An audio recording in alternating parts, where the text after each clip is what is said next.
before the war. Every year, Christian Dior's new look made Coco more and more angry. In 1953, she decided that she couldn't sit and watch and do nothing. She had to return to the fashion business.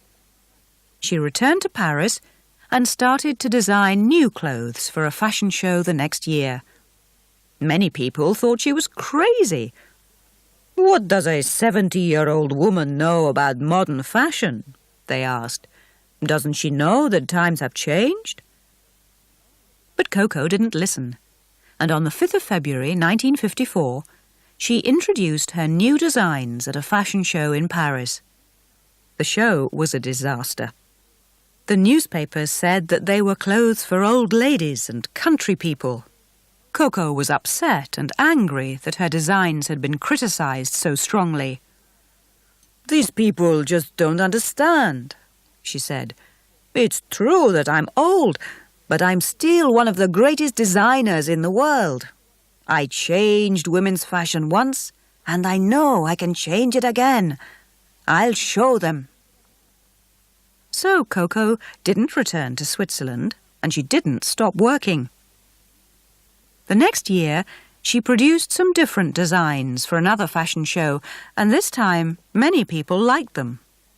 The year after that, there was another new show, and more people started to admire her clothes. By the end of the 1950s, she was again one of the most important fashion designers in the world.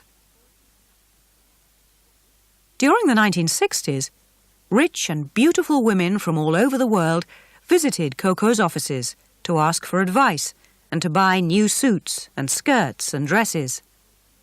Coco was rich and successful, but nobody really knew if she was happy. For the final 17 years of her life, she lived alone in the Ritz Hotel in Paris. Every morning, she walked across the road to work in the offices above one of her shops. She was often still cutting cloth and making dresses late at night. Why did she work so hard? She once said, "Work has always been a kind of drug for me." If work was her drug, it was a drug that helped her to live for a long time. She was still designing new clothes for the world's top women when she died in 1971. She was 87 years old.